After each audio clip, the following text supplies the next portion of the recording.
Hey everybody, it's Ozone. Welcome back to my little sky island. As you can see, I've been a little busy in between episodes. I've completed several vaults and I'm up to level 34. I have been really productive actually in between episodes. It started off with a really big win. Look at this! It's melons! I finally found them! Oh, there they are! There they are! Oh my gosh, you have no idea how long I have searched for these guys. Oh my word. I gotta get a picture to celebrate. Level 30, and I'm just now finding melons. Crazy. But almost immediately after, I had a bit of bad luck. Dying in the vaults twice. Oh, right. I forgot about those guys. They're everywhere.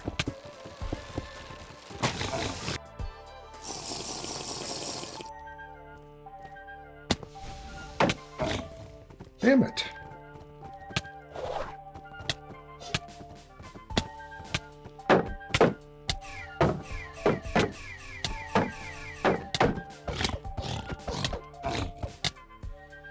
Well, I guess I'm glad that I was using a Warden's Crystal with an Afterlife stack on it, and I didn't really lose anything. Yeah, I got stuck, and I just was done. I was done. There was nothing I could do. Oh well. Whew. I got lucky with that one. This is...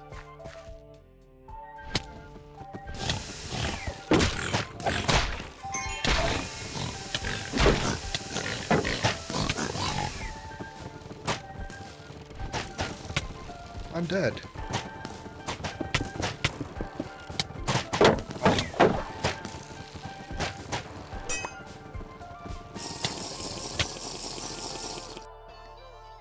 Wow.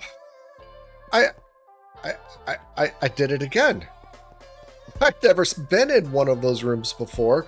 Didn't really know what they were. And yeah, clearly FAFO. Wow. Was not expecting that. And yeah, clearly my arcane is not powerful enough for those guys. I feel like my weapon and my armor are starting to lag behind at this level.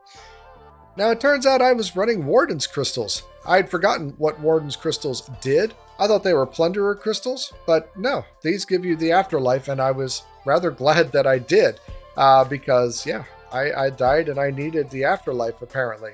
But since then, I hit level 30 and got a bunch of new gear, and I've really been melting everything in the vaults. I've been feeling really good about running vaults, and quite honestly, recently, I've just been having fun running the vaults. It's not giving a ton of experience. Warden's Crystals give you a 50% experience penalty, but that's fine. I just needed the extra resources apparently, and I don't want to level too quickly off camera. I have gone into a full AP build though, with every piece of armor giving me ability power and carrying a wand giving me ability power. And look at this one. This one is actually +1 level of arcane. So that makes arcane even more powerful. Plus I've maxed out intelligence as well to just give me that little bit of extra ability power. And now basically I don't use my sword in the vaults at all. I just melt things with arcane right now. And that's okay. I like it. Now I've got a lot of things planned out for this episode. Definitely gotten a lot of knowledge that I want to build. My little storage compartment here is overcrowded, and it's past time to make an automated storage system here. And then finally, the vault altar got me. I don't have any glow squid, and that is not something that you can get in the raw vaults. But my platform here is quite big. I should be able to build something underneath and get some glow squid spawns. So that's going to be one of the first things to take care of, I suppose. Now, also in the last episode, I set up this villager area, and honestly, I haven't used it. I got quite a few traders, and it turns out it's enough. I don't really need anything else. And so I'll take that down, and we got a little bit more room. Oh, one other resource that I acquired in between episodes too. I finally got some cows to spawn, and I don't remember if I showed you, but I got a beehive with some trees that I was growing over there. The first time I got a beehive, it had no bees, and I found that very strange. But the second time, it did have bees, so I managed to collect a few. But the cows, they were being really shy on the plains area over there, but I finally got some. So I'm feeling pretty good about my resources. I know I still need rabbits though, and I have a feeling there's probably something else that I could put into the pens, but there's not a lot that can be bred up and put into the pens like this, so almost self-sufficient. But as you can see, I was able to complete 2 scavenger vaults and 2 elixir vaults, as well as fulfill a few bounties. Let's see what we get in those crates. Rare piece. Nice. Nothing critical there. Maybe another rare piece. And a lot of good stuff, but again, nothing that looks particularly special. I did overall get several pieces of gear, but I'm not expecting too much from them. Oh, I guess that's another thing to update you on. I've been able to find several double pouches within the stores, within the vendors in the vaults, and even a loot belt. Now, I just assumed that I would have to go into all the pouches, but it doesn't really seem so. It seems like if I've got the gold, I can just buy them in the vendors, and I think that's probably good enough. One annoying thing is that you cannot dye them different colors unless you have the knowledge unlocked, which I guess, but it's still annoying. I wish it weren't that way. But anyway, the fundamental focuses and the waxing and wadding focuses, definitely useful from the crates. But I think the first order of business is going to be taking care of the glow squid sack and trying to do something about that. Like I pointed out before, I am actually in a river biome, so I think I'm also going to build something for squid, cod, and salmon underneath this thing as well. The problem with the passive spawns, especially the squid, is that they only spawn at certain Y levels, and the default Y level for your Sky Island is way, way above that. So you definitely have to go down lower, which is a risky thing to do. Now, fortunately, I have put down a couple of these water sources in my Sky Island so that if I fall off, I have potentially some way to get up. And it shouldn't be that hard just to build all the way down. We got to have something to start from, though. So this is going to take a little bit of time. And you know what? This vault stone that you get so much of, that's the perfect use for it. Got to remember to actually get air. Yep, there goes some squid. So it's working. Ah, darn. Whack a squid. But down here, I'm about minus 30, almost to the bottom of the world. I think this is probably good enough place to start building out a platform to catch these squids and stuff that are falling. Obviously, this is very dangerous, and I don't really enjoy it. There's the squids falling all around me. I'm making a squid farm. Yay! Oh, wait. Where's my... Do they not drop the squid ink sacs? Maybe I'm picking them up already. I think my magnet might have already picked it up. Let's check. Yeah. I could just stand down here and get plenty of squid ink sacs. What I really want are the glow variety, of course, but this means that this platform is already working. Ah, I love it. I think what I might end up doing is put down a bunch of rails and with a hopper minecart and just have it run around and collect these guys. That sounds like that might be a good way to handle things. Ah! It scares me. I meant to actually use bricks, so sure. Let's just take it up a level. I don't need it to be at the lowest level possible. Wow, this is an incredible farm apparently. Oh, we got company. If it's dark enough for a drown to spawn, then I think it's probably dark enough for glow squid, but I might not be low enough? I'm not too sure. I think I probably need to stay more in the middle of my platform and head away from the edge here where it's going to be dark. And I think if I put in some more water columns up at the top, then we'll be in a better position to get those glow squids. Now the platform itself, of course, needs to be lit up or we're going to make a mob farm. But I think that's good enough. I think I just need to go up and plant some more water. Oh, hi, Drown. The squid farm works way, way too well. It's crazy. I probably should have done this first, but this little walkway is just here so that I can apply some water underneath and make the glow squid farm. I'll just put a random one there and go get some more water. And the real question that I don't know off the top of my head is whether glow squid will spawn in flowing water. So I guess we'll find out. Oh, I see some glow squid down there. I see him down there. That means that it's worked. Wow, it just suddenly got very dark. Minecraft lighting is weird. But yes, there are glow squid down there. And drown. And look at that. Look at all those glow squid sacks. Wow. They're not all dying as soon as they get here, but it's okay. I mean, I really just need one or two occasionally, and this is just producing like crazy. It's rather amazing, honestly. It's a work of art, a thing of beauty. I love it. Wow. That is just absolutely crazy. I don't know that I'll need to go down there at all again. Well, as you can see, there's definitely some drowns that were spawning, and the Nautilus shell is something that I'm glad to have as well. A couple times even the drown had tridents. I was hoping to be able to get one of the tridents, but I wasn't wearing my armor at the time, and they'd almost killed me. Wow, they do a lot of damage. But let's finish off this crystal. That's the thing that I went down there for anyway. That feels good. That feels good.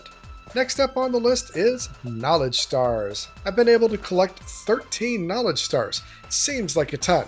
It's going to go really, really fast though. Let's just use them all up and do a little shopping.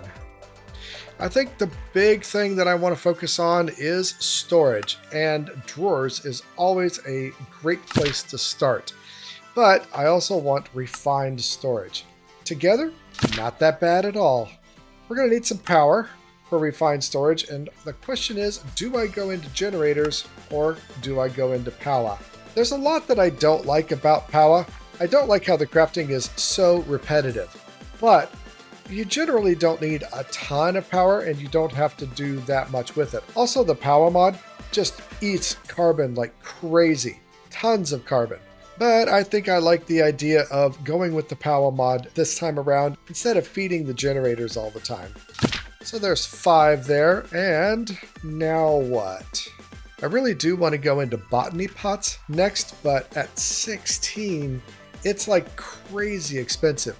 Spawners and cagarium also pretty critical. I didn't really think about the enhanced cost of going into easy villagers. Probably could have done without easy villagers and just gone straight to botany pots, but that is out of my price range for right now.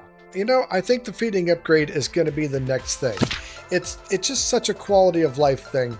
I really enjoy using it, and it makes things so much easier. And I think as far as quality of life goes, better potions sounds like a good way to go. So there we go. That's quite the shopping spree. I've got this platform that I've created back here in order to house all of the new stuff for a storage system. And it's time to start crafting and get rid of this messy setup that I've got going right here. Plenty of room over here. Should be a lot nicer once it's all set up. So let's get to crafting. Actually, on second thought, let's get to mod boxing. I've gotten 23 different mod boxes. There's a lot of things that can come from the mod boxes now with all of those things that I bought. So let's hope we get something really good. All right, we've got a thermo generator, compacting drawer. Those are nice. More villager stuff. A lot more villager stuff. Ooh, an upgrade? Ah, it's a speed upgrade. More villager drawer upgrade. What is that?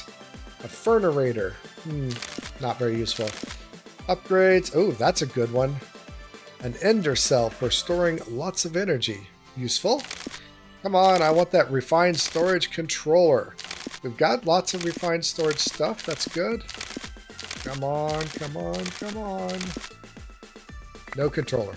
And in terms of storage, only 2 1K discs. Not gonna lie, was hoping for more, but getting a compacting drawer and the Powah stuff is gonna be a big help. Now I'm gonna start with the drawers. We'll just need a ton of these. Fortunately, I do have a lot of logs. I've got a lot of driftwood and a lot of chromatic iron. I think I'm going to make at least a stack of these, and I'll even make some of them as the 2x2s as well. So let's start with, yep, a stack of regular drawers, 1x1s. I can very easily make a stack of the 2x2s. Let's grab that stuff. And just for your information, if you're doing this, it'll default to the 1x1. All of the drawers have the same recipe, and you've got to use this little switcher here to change it to the 1x2 or the 2x2. It's easy to do the wrong thing. Ask somebody who's been there and done that. But if I get a stack of each of these, that should be more than enough, I would say. The expensive part is the drawer controller. Although I've already made pogs. 4 pieces of black chromatic steel. Yeah, it's expensive, but I can do it. And a little bit of crafting later. There we go. Drawer controller. I know I've gotten a drawer controller like much earlier in my playthrough, and it was a lot harder to get those resources. But at level 35, yeah, not that bad, honestly. And while I'm here, I might as well also craft up the controller and the drive frame for refined storage. This one doesn't seem to be all that hard, although there are just multiple steps of things that have to be crafted up. The drive housing also is a little bit expensive on the level of the controller for the drawers, but the grid, which is necessary for accessing all of that storage, is a little pricey. But the thing that is really pricey is the crafting grid variant that has the crafting table involved. Altogether 4 pogs with the 1 pog that you need for the grid itself and a bunch of steel. So do I know I can do it? No. Am I going to try? Yep, because it's worth it. So I'll be back in a little while and fill you in on what I'm able to actually get crafted up.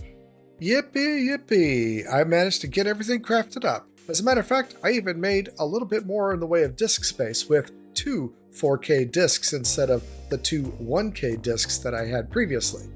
My storage system over here probably has a lot less than 8,000 different items, so I have a feeling that 8,000 items in this storage system is going to be just fine to start with, at least just fine. So we've got 2 full stacks of drawers, we got the drawer controller, we got a disk drive, 8,000 items of storage, the controller. This one was really expensive. But remember the 5 pogs I made in the last episode? I had enough, and in fact I've still got a pog left if I want to do something with it.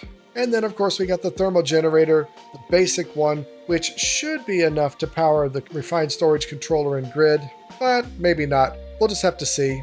Now it's time to do the difficult part of get it all laid out. This area should be big enough, but I'm going to want to spend a little bit of time getting it all planned out, so I'll come back once I've got more of a plan together. But I'm loving the progress of this episode. Hope you are too.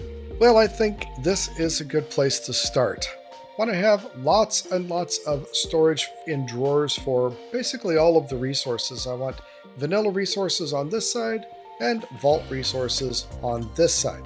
And then I've got all of the rest of this room in order to rearrange all of my vault workstations and make it a little bit more easy to navigate. Sounds like a good plan to me. I did forget about this external storage. I need this in order for the refined storage system to talk to the drawer controller and all the drawers. And let me tell you, this one was kind of a pain to craft. Not that it was overly expensive, it's just a lot of crafting refined storage stuff. And it was filling up my inventory just to be able to craft everything that we need for this external storage. But oh well, it is done. So I think we start with the controller right there and the drive housing right there next to it. The grid can go on top of the controller itself, and then the drawer controller can go right there. Back here, I got a hole for the lava that's going to power the thermal generator. So doing that should connect up automatically, I think, and it's not working. It's been a while since I've done this, and I really don't remember what it is that I need to do. The generator is, it needs water too. Okay, I forgot that it needs water. And you know what that means? That means it's time to craft a sink and using up the last pog. Why a sink? Well, a sink is an infinite water source. And without the ability to pump water through any of the mods, the sink is one of the few things that I know of that will just that will just do it. But I want to try out making this faucet. I have a vague memory that just the faucet alone will work and we don't need the sink. So let me give it a try. I don't know. We're experimenting here because I've forgotten everything I knew about how to make this stuff work, it seems. Well, there we go. Yeah, I don't even need the sink after all. I just set up something temporarily so I could explore and experiment, and it looks like it's working just fine. And I don't need the sink at all. Just need a regular 2x2 set of water sources to make it an infinite water source. Turn on the faucet a little bit and pipe the faucet into the generator. Now it's got enough water, and because there's lava underneath, it's building up storage, and it looks like it's generating 60 FE per tick, which I think is more than enough. So, I'm glad I didn't make the sink after all. And there we go. It's working. Well, except for the drawer controller, but the refined storage is working. And it looks like our total current draw is, yeah, not much. 6 FE per tick, and this thing's producing 60 FE per tick for just sitting on top of some lava and being attached to an infinite water source. Oh, wait a minute. That's very strange. The faucet is working and putting water into here. It's not working. It's not putting water into here. I got a little ahead of myself. Okay, well, let me fix this real quick. Well, I think that's going to work. Now I'm second guessing myself. I'm watching the water supply here and it's not staying continually full. I don't really know if it will pull in an entire bucket at a time, but I'm just going to have to watch it, I guess. I did have to go ahead and make some cables in order to connect it up because I need some room right here for the external storage, and we've got to run a connection right there. So I do believe now that the drawer controller should be visible to the system. Now we're going to set this as super high priority compared to everything else, so that when I put something into the refined storage, it will first try to put it into some of the drawers. But let's throw something in one of those drawers, and do we see it? Yes, we do. So that is working. Now I've also gone and put drawer trim underneath all of this to connect this side up with this side, because all of the drawers have to be touching the drawer controller. And the drawer trim, well, those are drawers that don't actually do anything except connect the rest of it up. So I think we are all good and set here. I can access my crafting grid right here, and when I want to put stuff away in bulk, I just double click that as the drawer controller, and they are on the eye level, if you will, and the most convenient access. The rest of these things are just here for show. This is some pretty great progress though, if I do say so myself. Now comes the arduous task of getting everything moved over. And would you look at that? We have a storage system all set up. This took quite some time, actually. Getting everything stored up nicely. Yeah, it takes a lot of time and brain power, but it's done. It's done. Previous chests over here are gone. Everything has been moved into the storage system here. And overall, not doing bad on the storage space at all. Over here off to the side, got some storage space for my pouches in between runs and the wall set up. And then here in the middle, all of the workstations. I went ahead and raised them all up because some workstations, like the jewel applicator here, I like to keep the jewels nearby, and so there's room underneath for chests should the workstation require it. Like the crystal workstation right here, there's a chest underneath it where I keep all of the things that can go onto a crystal. That makes sense to me. So overall, I think I'm pretty happy with the layout. We'll find out as time goes by, and I have to use it to see how convenient it is or isn't. But I feel like it's going to be a big upgrade from what I was doing before, which was pretty ramshackled and haphazard. But before we actually end this episode, I want to get this thing put up. There we go. First artifact in place. And a long way to go. I can't believe I still haven't gotten a second artifact. But with that done, I think this area is complete, and I think that's all the time we have for in this video. As always, if you learned something or just like the way I've done things, please give the video a like. It really means a lot to me, and it helps the algorithm quite a bit too. So with the usual YouTuber stuff out of the way, I'll say thanks for making it to the end of the video, and we'll see you in the next one. Until then, remember, be excellent to each other. I'm out.